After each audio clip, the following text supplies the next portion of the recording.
Hey team, welcome back to another episode of the Strength Game Podcast. I'm your host, Nick O'Brien, and this is episode number 55.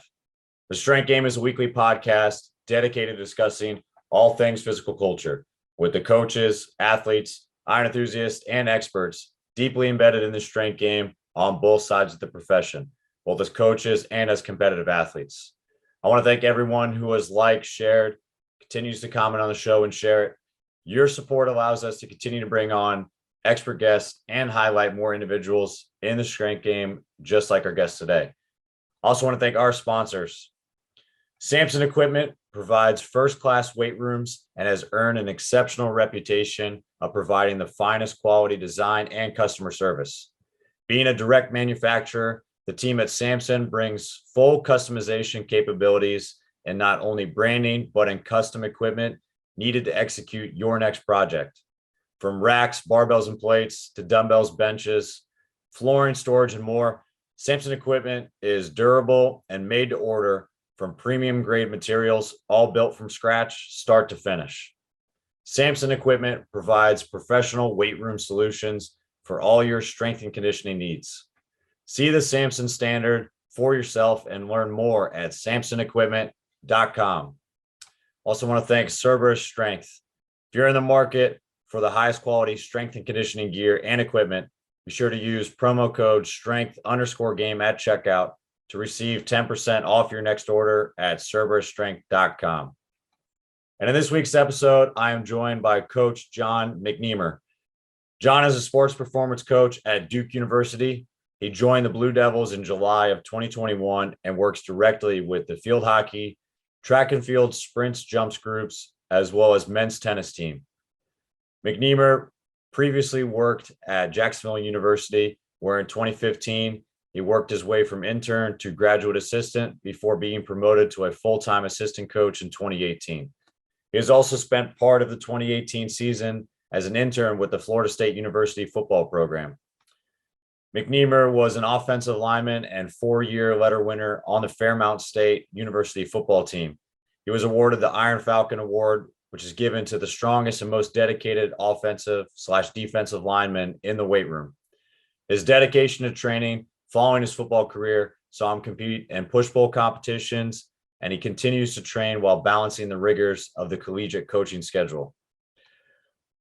I'm excited to have him on the show today. So with all that said, let's get in the game with Coach Jon McNemar.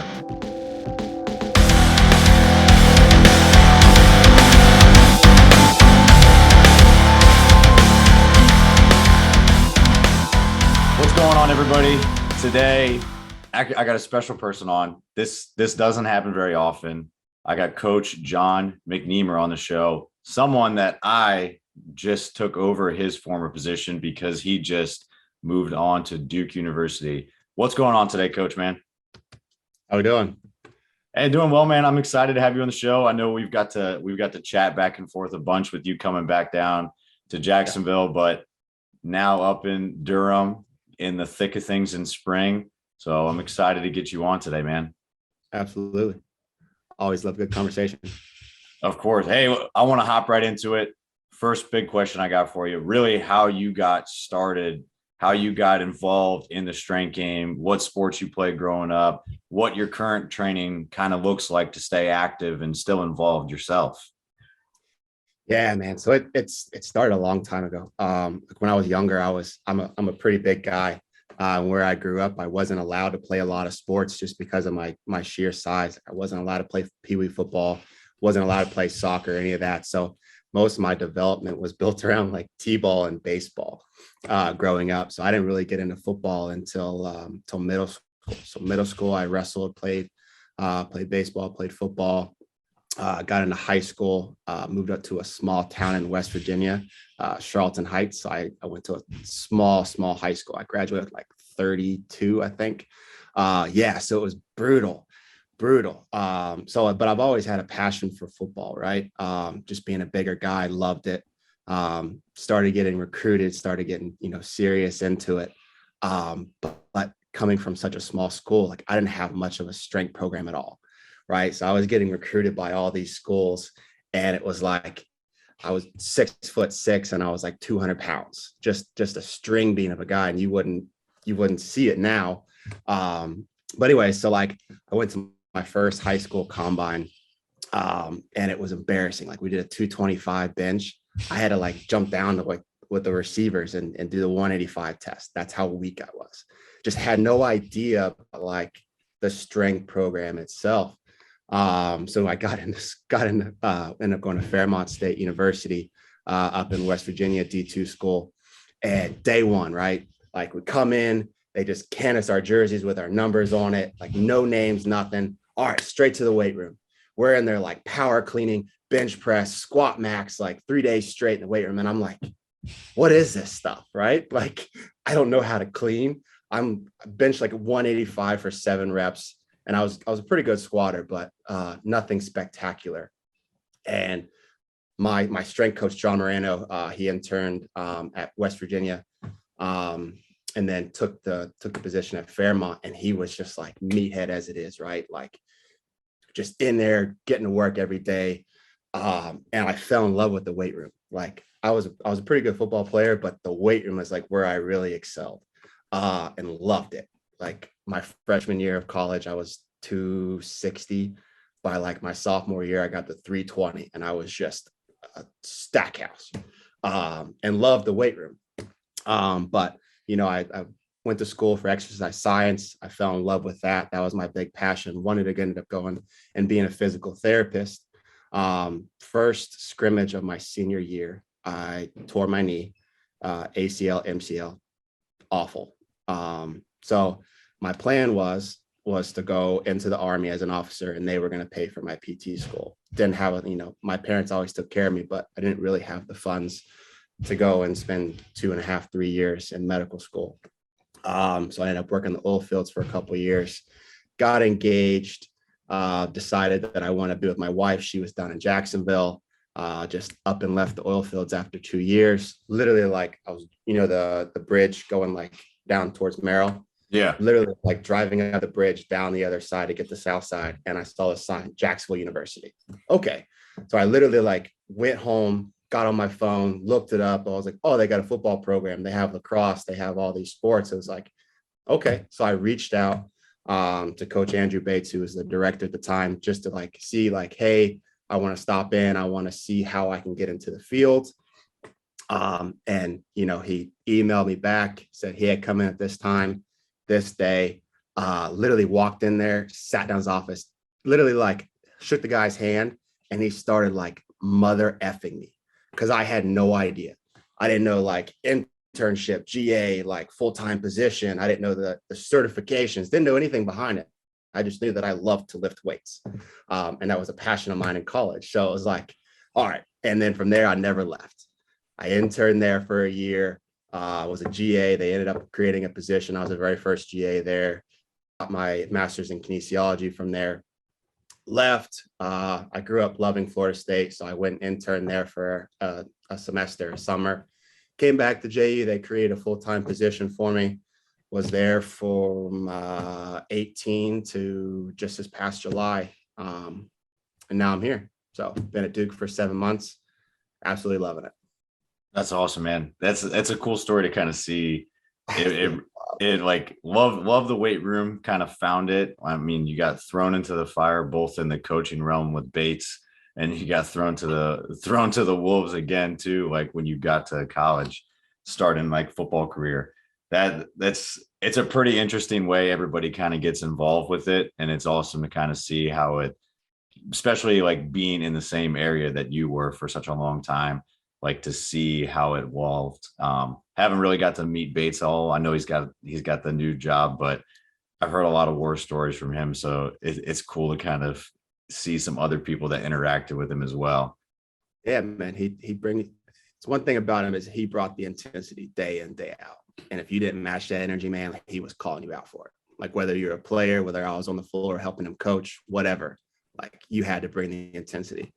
But yeah, man, it's funny. Like I knew I loved the body and I was very interested in it, and I loved to be in the weight room. But it was such a funny way that things happen. Like, yeah, it's definitely a weird thing how that kind of comes about. And it's I feel like a lot of people, maybe not nowadays where you start seeing like the interns and GAs that work for us since we're all full time, like they kind of know the coaching realm a little bit more because they grew up and understand that there is an opportunity for a profession. But like, I don't know if it was the same as you. Like, we got exercise science degrees and we were playing sports through college. You didn't really know that it was a viable career option. Like, you kind of just thought it was a hobby sort of thing. And like, everybody looks at PT school. Like, I did the same thing, and I couldn't figure out how to pay for that or want to go to 3 more years of school. And like, I looked at the military route before I went to college the same way. Like, didn't just know that it was an option. And now people have the ability to kind of like see coaches like you and myself that grow up learning about it and now can bring people through, and they could start the career a lot sooner. So it's a lot different now. Like, kind of going through the process since you went from intern to GA. I know you had to stop at Florida State, like interning with their football program too, to a full-time position at Jacksonville. Now, like, to your current spot, what do you think were some of like the biggest, like, either pain points or like things that you had to undergo to actually transition in those roles and responsibilities? I think the biggest thing for me, like, and Coach Megan here does a really good job of, like, when I was an intern there, I was just another set of eyes on the floor. Like, I did have some type of intern curriculum. Coach Courtney did a really good job with that. But the biggest thing for me is like, and we talk to our athletes or our interns here all the time, is like, I didn't know the reason behind it, right? Like, if I'm working with Coach Courtney or I'm working with Coach Bates or even Caitlin on the floor, like, I see and I'm able to run the program that they have, but I didn't understand the reason behind it. What's the intent? What's the purpose of doing this specific exercise? So when I went into as a GA and Coach Bates was like, okay, well, here's men's lacrosse. This is going to be the team that you program for. As an intern, I just had men's, women's golf, and it was the most generic program there was. But when I actually have a team that I want to build success with, and it's highly involved outside of just the weight room, it's like I didn't know what to do. Like, I know strength movements, I know this, I know that, but how do you build it and how do you sustain it was the biggest thing for me. And I think that was a big learning moment for me. And I had to crunch. Like, I reached out to like every single successful lacrosse program, which is how I met Coach Carl here. I literally like emailed him one day, like, hey, coach, I know you don't know me at all, but I just took over this program. You know, what's some insight? Like, how do you train? What do you look for in your athletes? And he went above and beyond anything that I could ever ask from him. Was sending me like different books and different like research articles on this program and that program and science-based stuff. Sent me a lot of stuff that he does with his teams in season, out of season, conditioning, speed training, all this stuff. Came up here that spring. He took me around campus, showed me everything there was at Duke. They had just moved in their new room. And so he's been a mentor of mine for years. And I think that was the biggest thing is like, even though he just sent me like, well, here's my program, here's how I run it, which is what I had before. I knew other coaches and what they're running, but how he went above and beyond is he was like, okay, well, you actually have to understand the sport, everything that it, you know, what I need to work on, how everything entails, and be able to design and run a program and have sustainability within that program.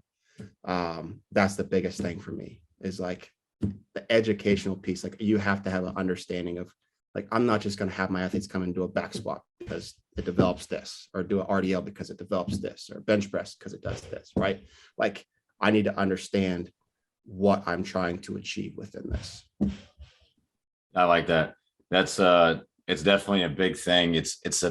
There's a huge difference between just kind of replicating what your mentors do. I mean, it's one thing to really have an awesome mentor like Coach Carl was to you, and be willing to reach out and answer questions, and not just send like a program and kind of be done with it, but be willing to like follow up and and answer anything and be willing to like kind of open the door so you can go see things. And I mean, it's paid dividends because now you guys work together and you guys can kind of be a little bit more hands-on with that relationship. And I'm sure that like even after that initial reaction, you guys kept in contact. And I mean, even though that's not the intention to like reach out in the hopes of a job later, like it built a relationship that you guys now can work more towards colleagues at the same university too. So it's I think it's a huge thing to have. But like, what would you say for people that are kind of looking for mentors? Like, obviously, you played football. I don't even know how much you knew about lacrosse, like when you were kind of given that sport when you first started. But in terms of reaching out to people or trying to reach out for information on something that you're not knowledgeable in or seeking mentorships or advice, what would you kind of say to someone that's not really sure of like what the first step approach would be? For me, it was like the exact same situation that I was in. I reached out to, 10 to 12 different coaches that have had success in lacrosse. I got a handful of responses. I got a couple phone calls, and it was like very generic stuff. But like if I reach out to 10 coaches, I may only get one response. That's okay. Like you just have to keep putting essentially those feelers out. And then carry on those conversations. That's the biggest thing is like one of my mentors at Florida State to this day, like he's out of the game now. He's just a rep for Dynamic now. And he's still to this day, every holiday, he'll reach out to every single one of his mentors, every single one of his previous, members of his staff, and he'll just reach out to them, stay relevant. That's the biggest thing. It's like I stay in contact with Coach Carnes, who's now at NC State. Every single one of my mentors, from Bates to Caitlin to anybody that I had a relationship with, I continue to build, and that's how I learned. To be honest with you, man, it's like I have I know this person, and this is what his specialty is, and I know what Kate does, and I know I'm able to ask her questions, and we just bounce ideas off of each other, and we're in constant communication with it.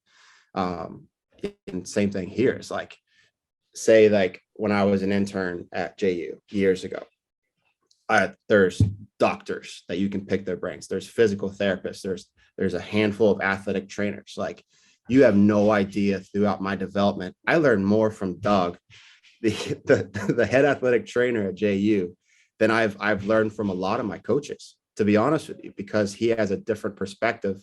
And it's amazing to like just to have those conversations. If I see an injury or if I see something going on and I know, okay, well, Doug is really good at the foot and ankle, and Bo Owens with baseball was brilliant with the shoulder.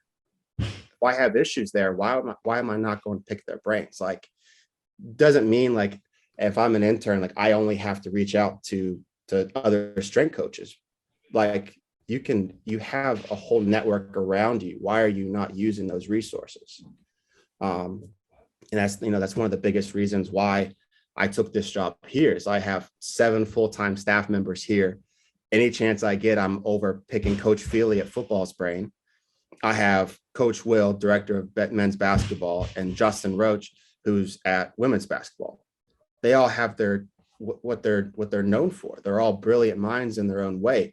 If I get an opportunity, I get some free time, I'm going to pick their brain.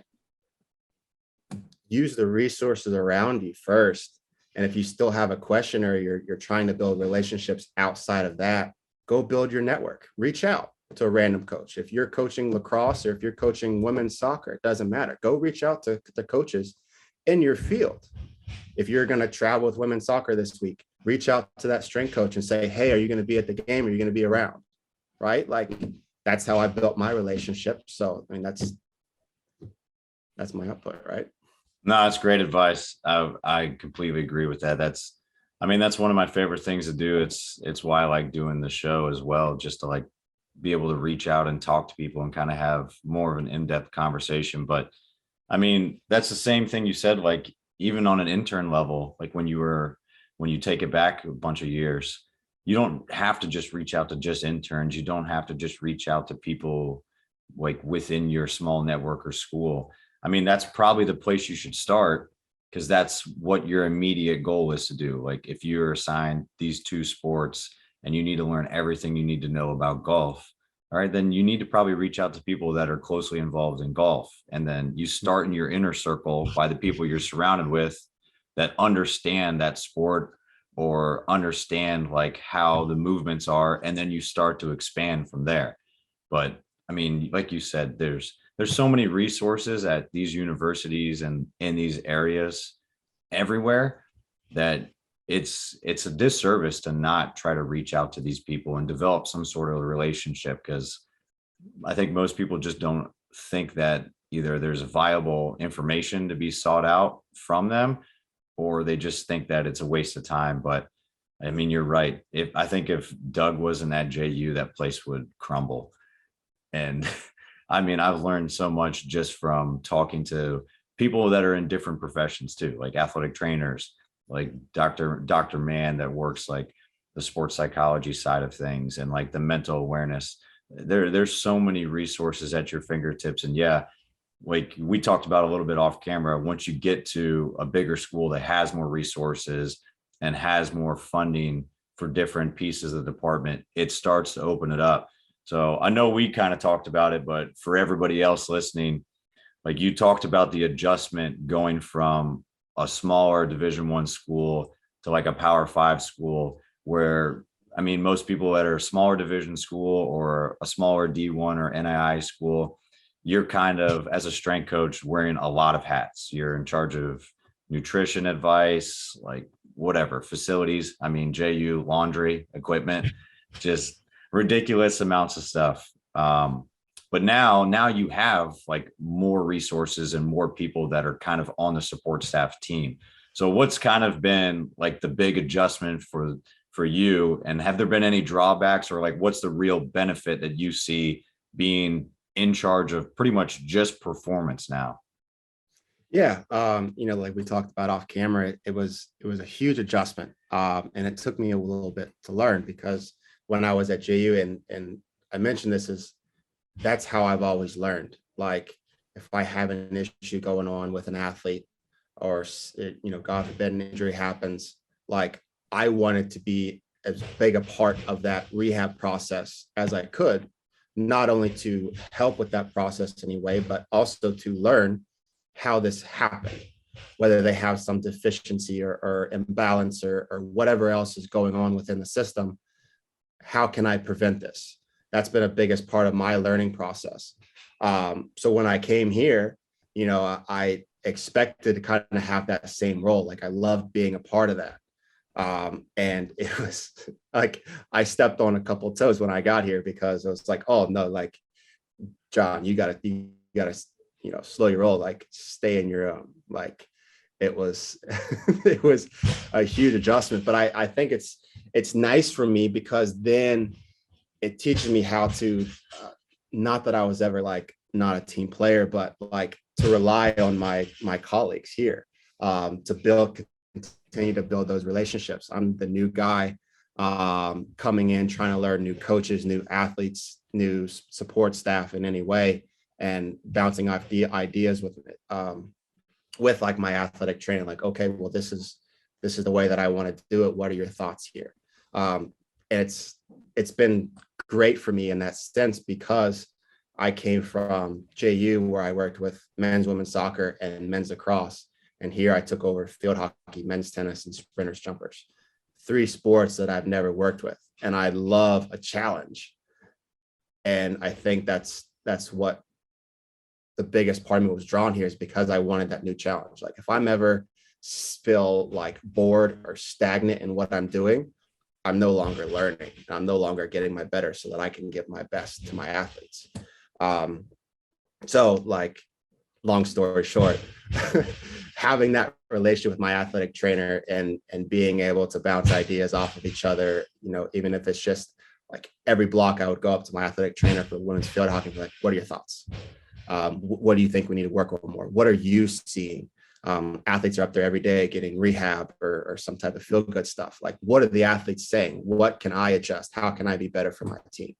And it's been great. It's been great. Yeah, that's awesome. I think I think that's the cool thing about having that many people kind of supportively like on the team, like the team behind the team, because now you have all those intangibles, all those different roles and responsibilities kind of delegated to people. So, I mean, athletic training is going to be involved in the rehab process and some of the injury prevention and all that. And you're going to be a supportive role for them. And then vice versa, you're going to be in charge of the performance, the conditioning, like all the strength and development work. But athletic training is going to still have an input and be supportive on that side. So it's cool when you don't have to always take the lead. And that's oftentimes what like strength conditioning at smaller schools. I don't know if we take it on ourselves or if it's kind of just gets thrown on our plates and we're unwilling to say no, but we just take the lead on everything. We're the mental performance coach because we see them all the time. And it sucks when they're conditioning and we have to deal with people that aren't playing on the field. All right, well, the shakes are in the weight room, so you're in charge of nutrition. It's like, well, you guys use towels today, so you're also in charge of equipment and everything. You're at games, you might as well just keep people off the field. It's like all these roles just keep compounding on top of us, and it's not really in the rule book of what we're supposed to do. But when there's no assigned person on staff for it, it's just kind of a catch-all for everything. So it's not the model that I think that works best by any means, because then I feel in my point of view, like then the program starts getting watered down. What I get hired to do starts to take a hit because of all the other responsibilities that agreed upon or not agreed upon get thrown on your plate. So it's definitely a fresh breath of fresh air, and it's good to see you get to kind of do the performance thing the right way. Yeah, it's definitely a blessing being in a place like this, right? Like we even have the best equipment guys ever, great guys, but they do their job to the best of their ability. So it's like we have the best nutrition staff. Like I'm always picking their brains about, what can I push? What can I do? Like, do you have time to do a conversation with this team today? Like, it's amazing because I don't have to do that anymore. But I can still be a part of it in any way that I can. But it's awesome. Yeah, definitely being able to like utilize those people as experts in their field. And then you don't have to major in a minor and have your hand in everything. You can be a supportive role and kind of facilitate anytime they need help, which is cool. Hey, so we talked about it a little bit like on the subject of like athletic training. Obviously, like you suffered like some bad injuries playing football, which probably everybody that's in the trenches does at some point in time. And you at one point like were considering physical therapy. So like with all those injuries and like kind of your own training, has that shaped a little bit of what you do currently because of injuries, or maybe shaped a little bit of how you train your teams, kind of being on the receiving end of career ending injuries and stuff like that, or being fascinated with like the human body and the physical therapy side? How does that kind of shape your training, or also shape how you implement your training with your teams? Yeah. One, going back to my injury, there's nothing any strength program in the world that could have prevented that. But it really has, like I mentioned a little bit, and I keep beating the bush with this, but it's like that's the biggest avenue in which I learn, is seeing an injury, seeing a trend. Okay, how can I prevent this? My own training is my own training. I don't necessarily train the athletes the way that I do. I have different goals. My goal is literally just to be stronger than Carl. That's it. Like I find any and every avenue to be stronger than him. But I don't necessarily train my athletes that way. I used to think, when I first got into it, it was just beating into my head, right? That strength. We need to have strength. And like, I feel like when I first started I rushed into that too much. Like I knew where I wanted to get to, and I just progressed things too fast. And that's because I had strength as my objective. And as I've gotten older and I've gotten more experience and I've seen different athletes come in, I realized that in my mind and the way that I feel is strength is not my objective. It's more so a byproduct of what I'm trying to achieve. Strength for my tennis team is going to look completely different than strength for my track team. They have different objectives. They're completely different sports. So what I do is I take an approach like, okay, well, I am going to look at the athlete. I'm going to see where their deficiencies are, how they move. Okay, well, how can I put them in an advantageous position to get what I'm trying to achieve? So it's like, there's not some like program template that I'm going to put out there for every single one of my athletes, because it's different. Every single athlete within one team they move differently. They have different anatomical positions. They have different body types. They have, this athlete lacks ankle dorsiflexion, or this one has terrible hip mobility.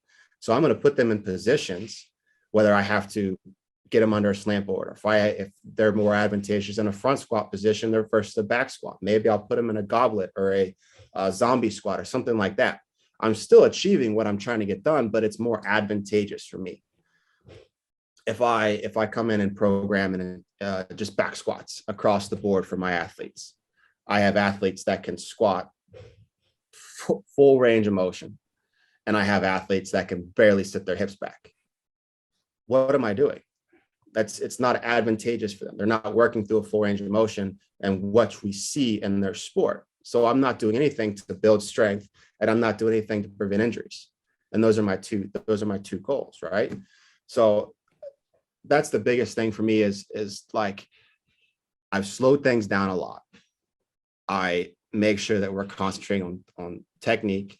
I train movements, not necessarily like exercises. And I put them in advantageous positions. And then if and only if they are able to achieve that, then I will progress them. That's the biggest thing for me. That's how I train. My tennis team trains this way. Their sport just wreaks havoc on their bodies. So the biggest emphasis of my training with them is to regain range of motion that they lose from their sport. Put them in advantageous positions. I do a lot of my injury prevention stuff because I know they're so front-sided. So like that to me is I'm building strength in positions that I need them to get into, or to regain range of motion is the biggest part of their injury prevention. I know how the body works. I know how it's supposed to move. Okay, well, you have a deficiency here. You have an imbalance here. We're going to correct this stuff. We're going to get you moving better. And we're going to train these ranges of motions that you not only are you gaining strength, but you're gaining stability through. And we're going to go. That's it. Like it's so varied across sports and athletes. So I can't take like what I personally do and try to apply it to a completely different type of athlete. What I'm trying to achieve is not what they're trying to achieve. Right. No, that's a great point. It's cool to see like all the differences. And I mean, it all boils down to like what your kind of fundamental goals are for it. And it's a great way to put it, like saying that strength is not the goal. It's just a byproduct of it. And I think sometimes we forget that because strength becomes like almost a catch-all, and everybody thinks stronger is always better. Well, I mean, being more flexible is not always better for what your sport is. Being more flexible for gymnastics is probably a lot better than being more flexible than as sprinter. Yeah, because you want to be able to be in those positions and be elastic but quick. So it's definitely different. And I mean, like the same as aesthetics. Like, I mean, men's lacrosse and men's soccer or some of the sports where they just want to look good. And there's a good thing about look good, feel good, play good, all that stuff. But I mean, aesthetically, that's a byproduct of you being in good shape, you having good nutrition habits, and you having some strength. So why does that have to be the goal? The same with maximal strength all the time. There's a point in time where you're over exceeding what needs to be the goal and you're making something else the main product. And that's not the intention if you want to truly be better at your sport. That's it, man. That's it. Hey, so looking back at it, before we move on to anything else, what do you and Carl have set up to actually see who's the strongest? Or is this a daily battle? Or because if it's something culminating at the end of this semester, I want to see it. Yeah, nothing. It's a daily battle, right? So I'll be honest, Carl has me on deadlifts by a lot.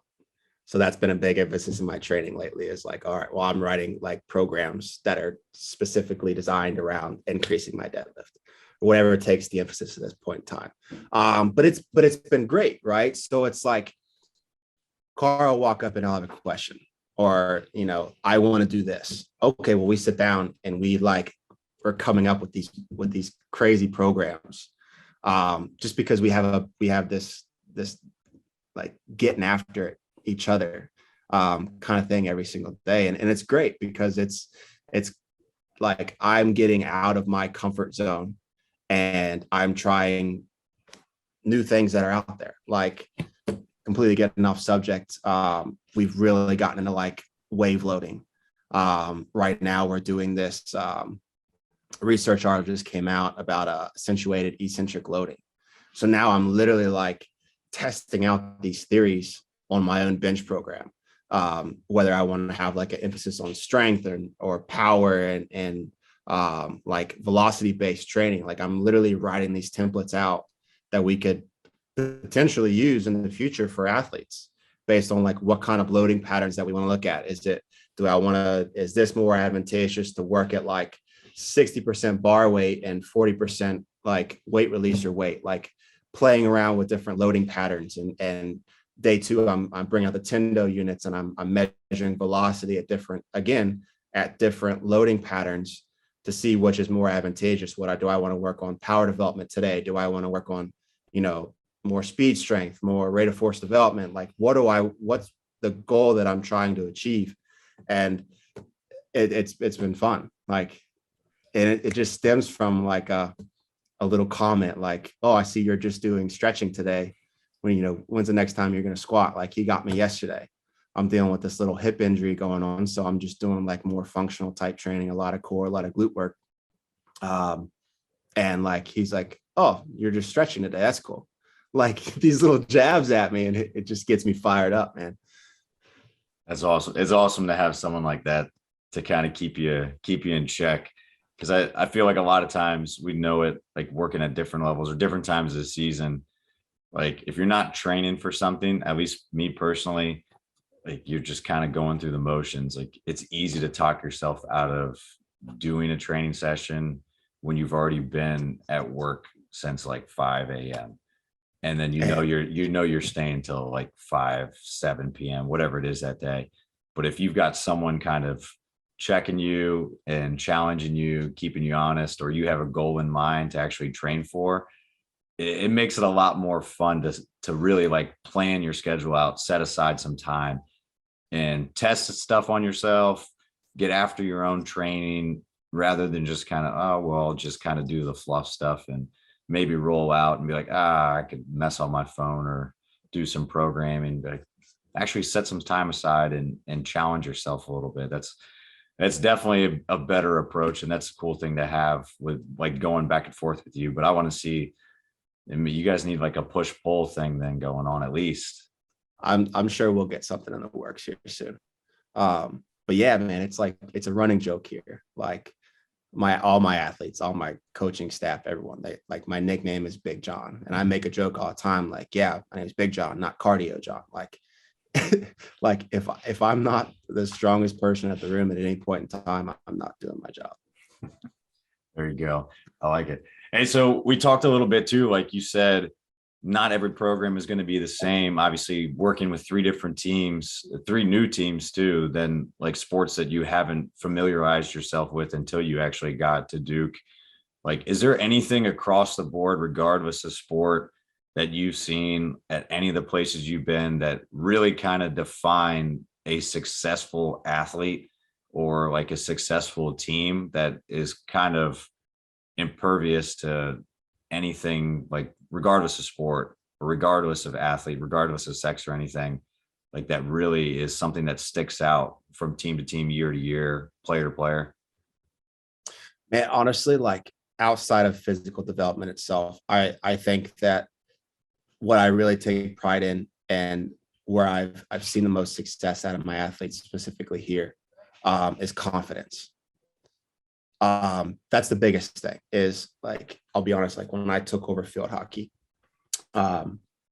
they would come in. It was like this was just a task for them. It was a chore for them. They didn't really want to be in here. They didn't know me. They didn't necessarily trust the program. So the biggest thing for me is like seeing those athletes. They would be like, "Oh, well, I can't do this.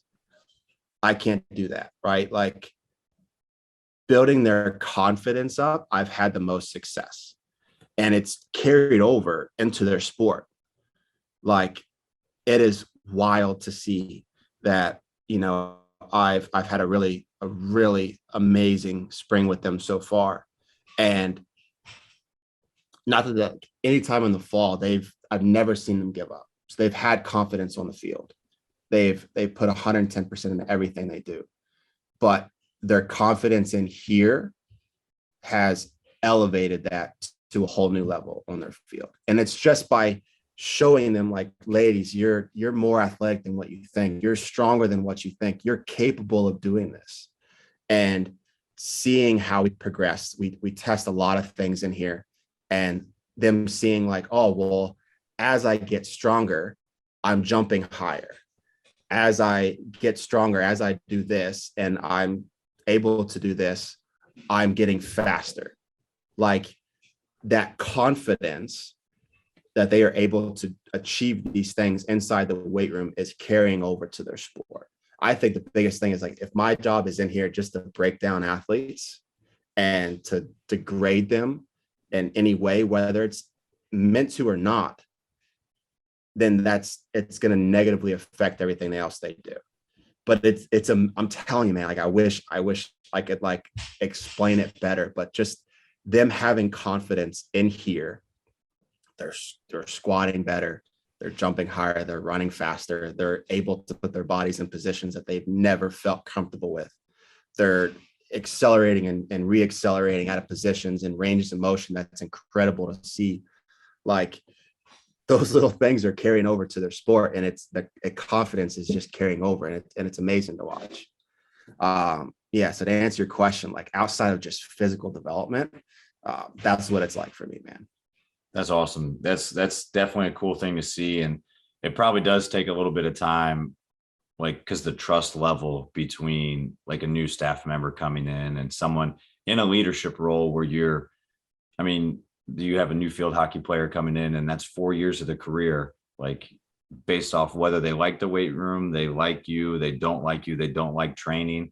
Like that really could be a detriment to their confidence, or it could be a huge boost. But you're kind of in that like honeymoon stage of trying to figure it out, whether or not they're going to be on board or not. And it's just, you guys are kind of feeling each other out before you can do it. But like, I know you said you tested a lot of things with them and you kind of retest to show progress. Besides stuff like that, is there anything else that you really see kind of helps in the weight room translate, whether it's movements or like competition or just like verbiage or things like that, that you think help build confidence towards the like field? Or do you think like their confidence already entrusted in like their sport inherently has them capable of doing it in the weight room? It's just kind of taking time, or it's kind of taking a certain element or verbiage that really kind of brings it out of them in a different environment, like the weight room? Yeah. A couple of different ways is one, again, like I test a lot of stuff in the weight room, and it's whether I'm pulling out a jump mat, whether I'm setting up a tape measure, or pulling out the just runs, like them measuring 10-yard sprints. Like they test a lot of the stuff within their programs, and they're seeing this. Like I'll do a lot of contrast work. Say like we'll pull out the tendos, we'll do some trap bar, like speed deads, something like that. And as they increase their weight, they're jumping higher. They're like, John, why is this? And I explained to them, like, this is the reason why it's doing. So as you're getting stronger, blah, blah, blah. Right. So those little things are building confidence. If they get under, like, say we're doing bench press or we're doing squats, like a weight that they used to not be able to do, or they used to be able to do through a short range of motion. Now they're able to work through a full range of motion. It feels light. It's moving fast. So that intent behind the movement is helping them gain confidence. And then not necessarily verbiage. I feel like I'm always like their biggest cheerleader. Like I'm constantly just like telling them how proud I am of them, and they're moving better. And these little things that are happening right now is going to help translate to what you're trying to achieve. So the educational piece is another huge thing for me. Like if I come in and I have a workout for an athlete or a team, and I can explain to you how this is going to help you throughout your sport or throughout your development, why are we doing it? So I think that's another thing that I've got them to trust me more. Not only are they seeing it because they're getting stronger, they're getting faster, they're moving better, they're moving more efficiently, but them understanding like the educational piece, this is the reason why we're doing it. It gains that trust. So then there's no, like, they come in and they just get to work. Like it makes my job so easy. And that, building that trust, building that relationship, like you mentioned, and their confidence is the biggest thing. That's awesome. Yeah, I think that's a huge thing. And I mean, sometimes it just kind of goes unsaid, but being able to educate them and explaining the why behind what you're doing and how after that it benefits them.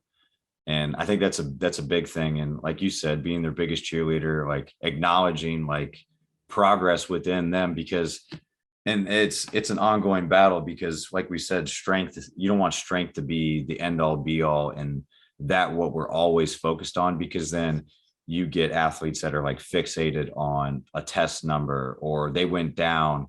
I mean, I talked to my buddy that tests 10-yard sprints all the time, and he like wrote a really good article on like PRitis that he liked to call, with athletes that would run their best and then like constantly be within like a really high threshold, but they would constantly ask him if it was a PR. Be like, no, it's not a PR, but like you're within a really good range. And even though the number didn't go up, your technique looks better, like you're more confident, you did it for more reps, you did it less fatigued. Like there's so many different intangibles and different ways you can measure progress that doesn't necessarily shown on a piece of paper or within the number or on the scoreboard. Like there's a lot of different ways to do it. And I think trying to shed light on that or acknowledging someone that has shown progress is a huge confidence boost. And that's props to you for being able to build like a relationship with them really quick and then help them along that journey to like keep that confidence building in the weight room, because it does translate over to the field. Hey, so we talked about it. You have obviously a lot of resources like within Duke and then within your network and everything too. But are there any other like coaches or like other areas that you really lean on for advice, whether it be strength conditioning, like coaching side of it, or even like personal like training side, that are your kind of go-to resources or network that you use outside of Duke? Yeah. Like I mentioned earlier, the biggest resource for me and how I learn are the people that's around me. If I'm in a room and I feel like I'm the smartest person there, I shouldn't be there any longer. Right. I have 7 full-time here. I have athletic trainers. I have doctors. I have an extensive network of coaches that are out there. I wish that I could had the time to like pick more people's brains. Like I know social media is a big part of it. Like I wish I could reach out to like Zach McCann at TCU and pick his brain, or tons of other coaches. I've never been a big person to where like I love going to conferences because I learn a lot. I go to conferences because I want to network with other coaches. I don't want to hear some random strength coach spend an hour talking about his program that he did at so-and-so. Like, I don't learn anything from that. I have my own opinions, and I have my own,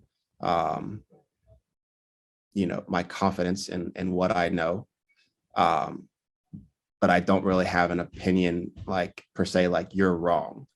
And I feel like sometimes at conferences, it can get to that, to where it's like, oh, I know this, and this is the way you should be doing it. Like, no, like, there's what you're doing with your athletes isn't necessarily the best thing for me. So like, networking at conferences is huge because I want to meet people. Like, I met a random football strength coach 2 years ago, and I've stayed in contact with him to this day.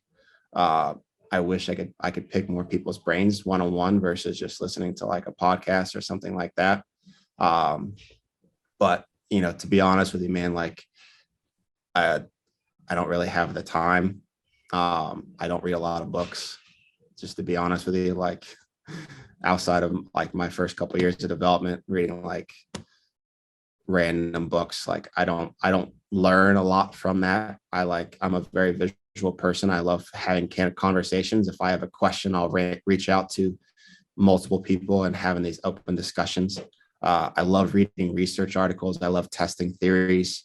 But yeah, not a whole lot out there for me, man. Like, I got too much around me. I've learned so much in the 7 months that I've been here. And you continue to grow. You learn something new every day. So yeah, that's great. Sorry, that really doesn't answer your question. No, you hit it. That's just it's what works for me. Like, what works for you may be completely different. But that's just the way that I learn. And like, I'm sure my physical therapist upstairs is probably ready to lock his door anytime he sees me, because I ask him so many questions. It's crazy, the stuff just out there working in my small group of athletes. The issues that you see, the dysfunction that you see, why is it that if I have a program for my track, let's just say track, okay? If I have a program for like my elite level sprinter, why am I doing the same program with a freshman that's never seen a weight room before? I don't. Like, not saying that I do here, but I'm saying, like, you wouldn't, right? So it's, I can reach out to Coach Boo, like, brilliant track strength coach. What he knows and what he works with and throughout his career is going to be completely different than what I would do with the huge variance between my athletes that I have here. So it's like, I don't really, and this is terrible to say, but I really don't care what other coaches are doing. Like, if I have a question, like a very specific question, I'm going to reach out to 10 other people, and I'm going to take the information that they have, and I'm going to formulate my own opinion. That's the way that I am. Like you're in a great position there. Like, the program that I had lacrosse on when I was there could be completely different than the way that it is now. Like, am I right? Are you right? No, neither one of us are necessarily wrong or right. Like, that's just our opinions. That's the way that we feel the way things should be done. Doesn't necessarily I'm right or you're right. We have the same objectives. It's just you have a different pathway at which you want to achieve them. I'm not going to tell you that you're wrong, and you wouldn't tell me that I'm wrong. Like, I don't want to reach out to some random person and just like steal their program that they have. Like, I don't know.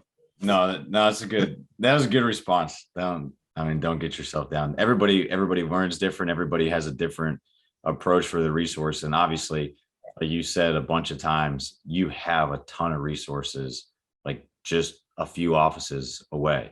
And then, like, we both didn't really say it, but you kind of alluded to it. Like, why read some of the books? Like, when you kind of get all through all the textbooks and you kind of get the baseline of all the anatomy and all the coursework you have to do in the beginning, like, everything you do on the job is learning on the go. Like, a different athlete that comes in with like a different kind of anatomical issue, or you reading research articles to kind of test your own training out and then implement it with a team. Like, it's completely different than when you go and listen to a lecture and someone talk about their team. Like it's in context and it's specific to how they do it. So it's great to go out and kind of piece together and network and talk to people and get all that information.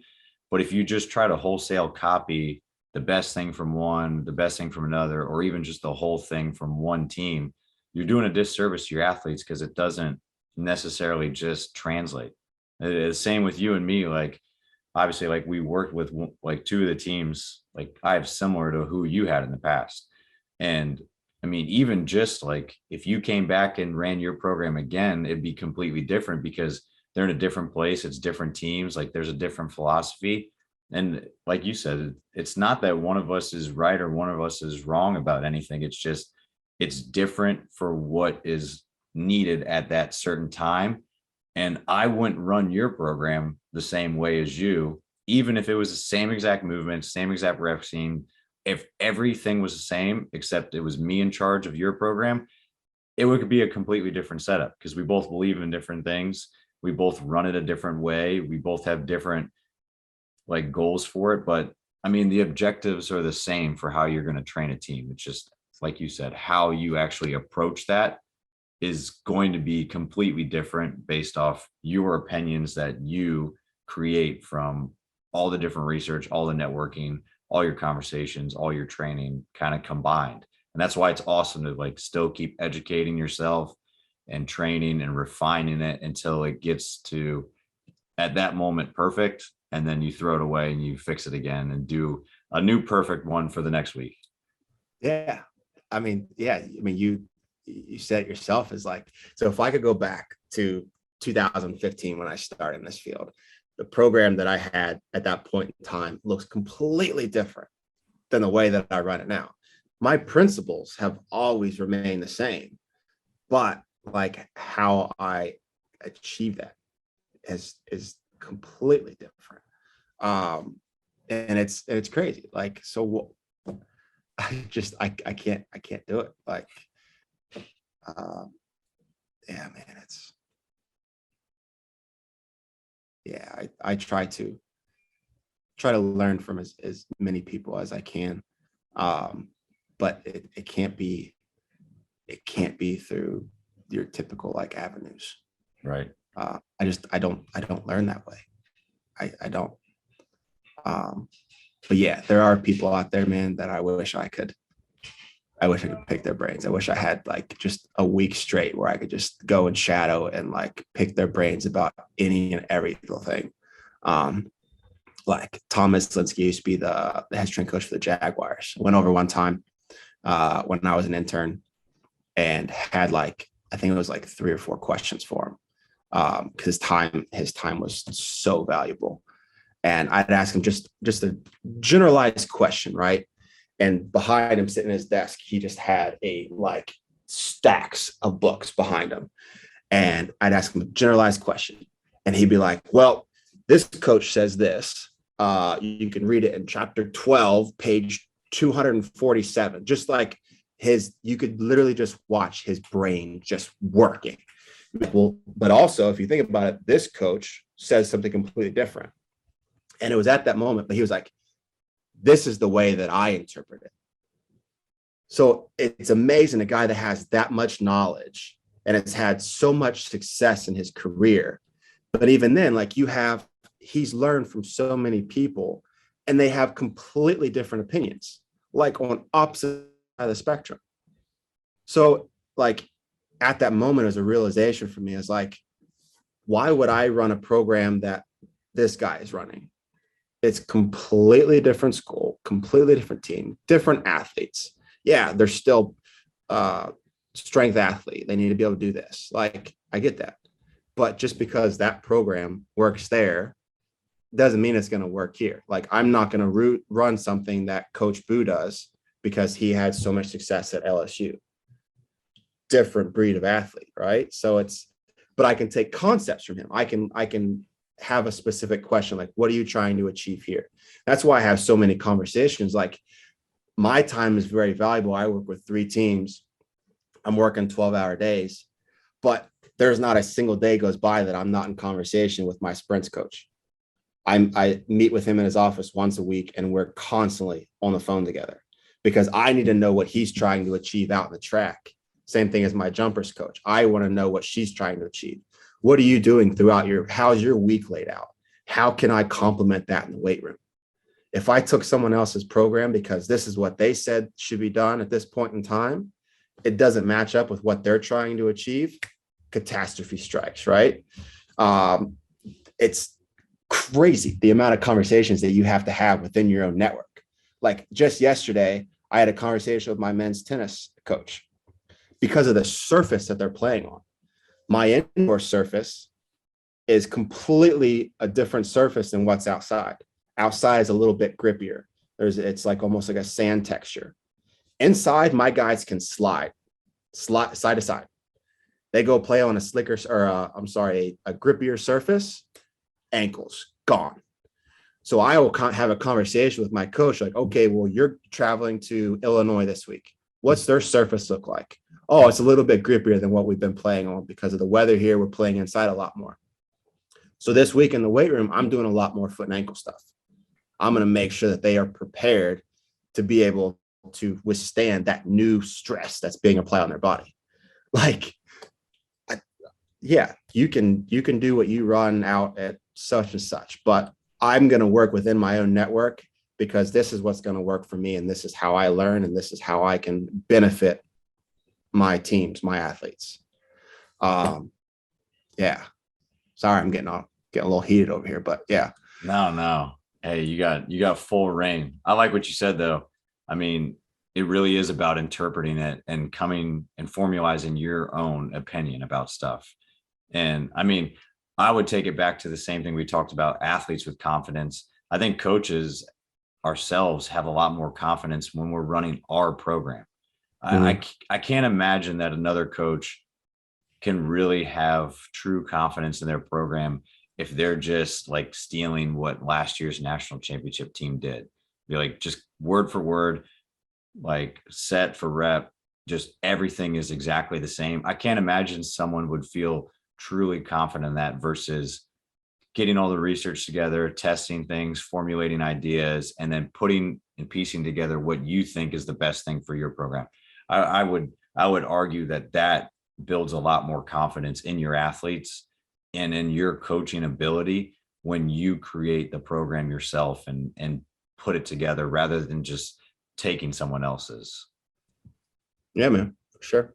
No, but those conversations, honestly, like in college athletics, those things are continuous, and it's one thing to just kind of have a one-off one, but I think the more you're able to kind of be involved in the program and understand what is happening on the court, the grass, like the ice, whatever it is, and then coaches being able to understand what you're trying to get out of them in the weight room, I think when there's no disconnect between the two, like it's a really good formula, and it's a good thing to hear from you guys for sure.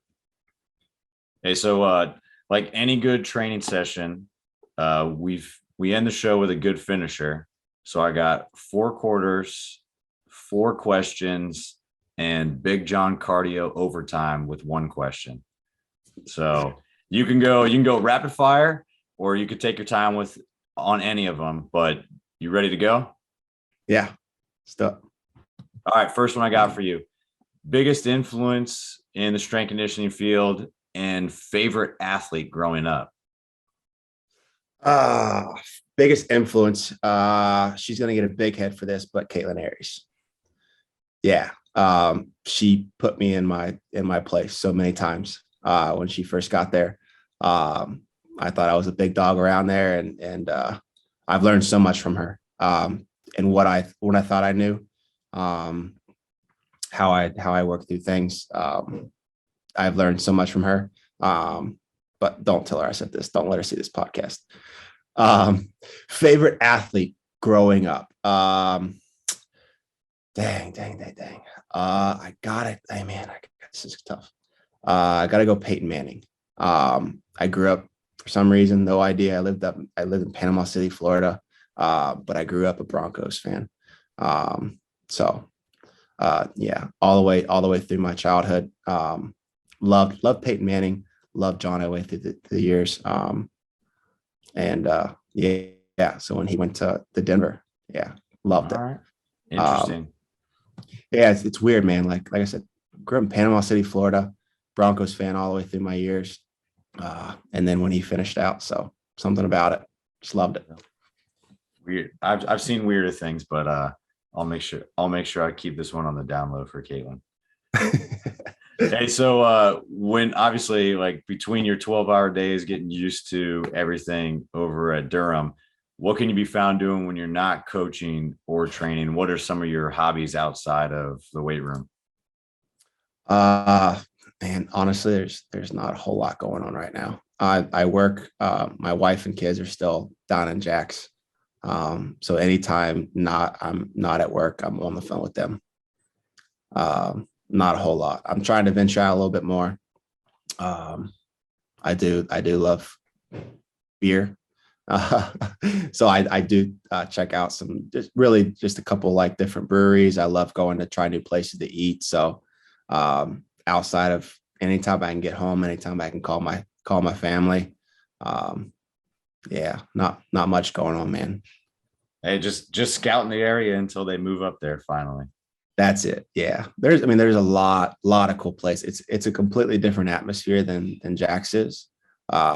Not that we ever did too much in Jax. But yeah, I love like sushi and I love seafood.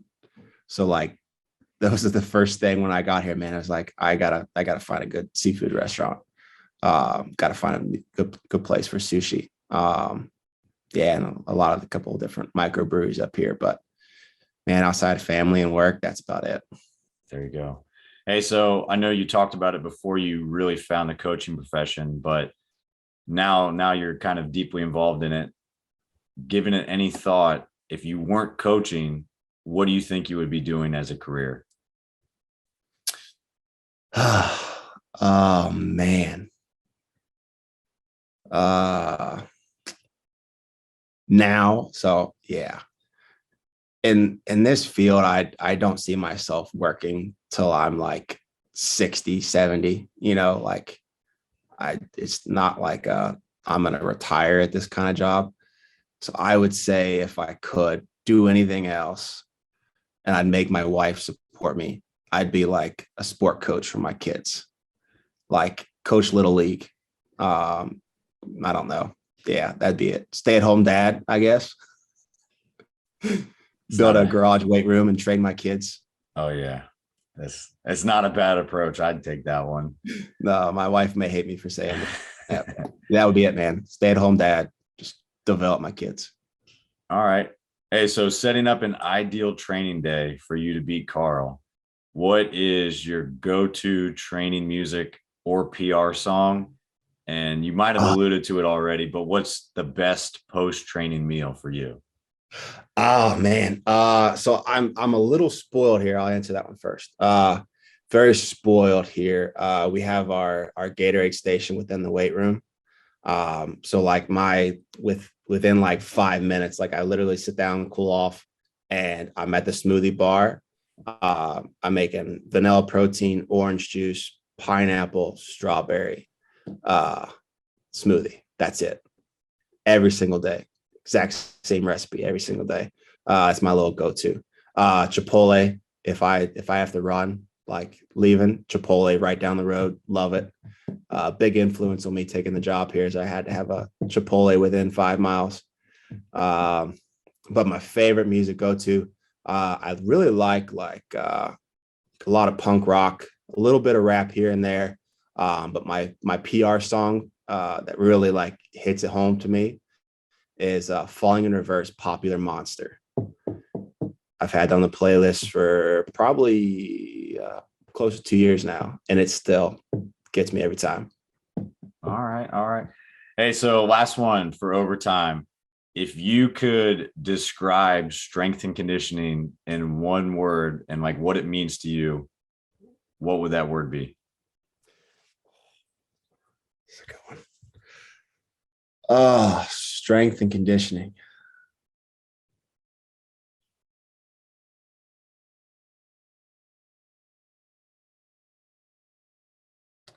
Man, that's tough. One word.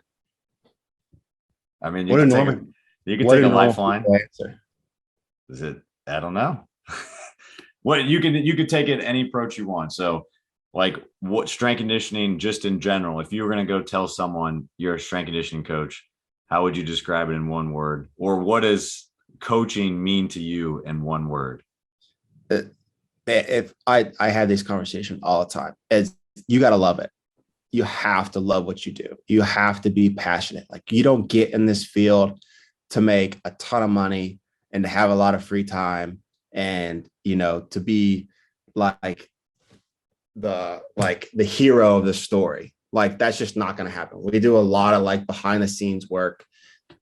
You don't make a lot of money for a big part of your career. It is a grind. I hate that word, but it really is. Like 3 years without getting paid. My wife, she supported me for so long.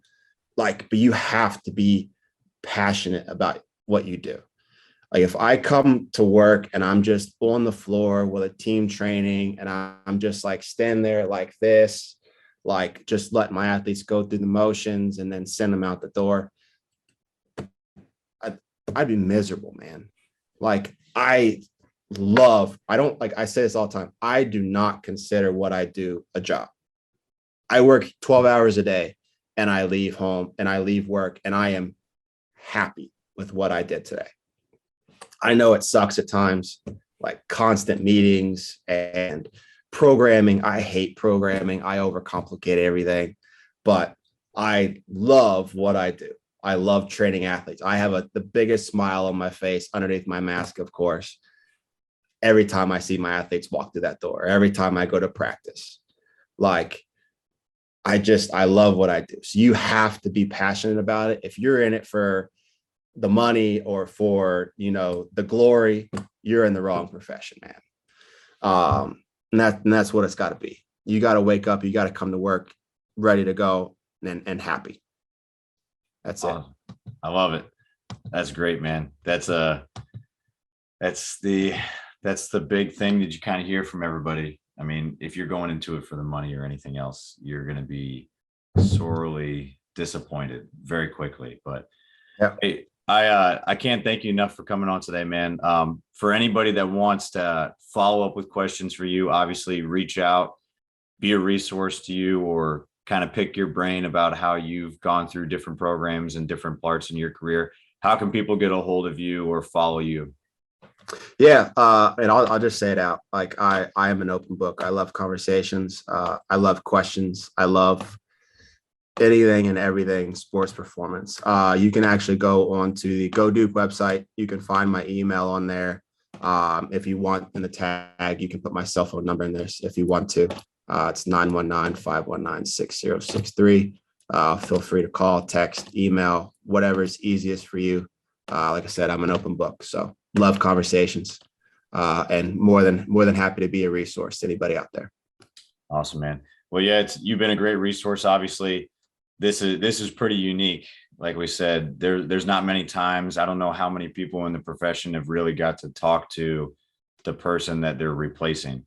And it's pretty cool to be able to like have conversations and talk about gripes and talk about all the good things that kind of came of it, and then see you when you come back down to Jacksonville. So it's awesome to see you kind of advance in your career, and also be able to like pick your brain and have you on the show today and continue to talk back and forth. So I appreciate you coming on today, man. Yeah, no problem. And you didn't replace me. They upgraded with you, by the way. Don't even say that. Yeah, no. I appreciate the time, man.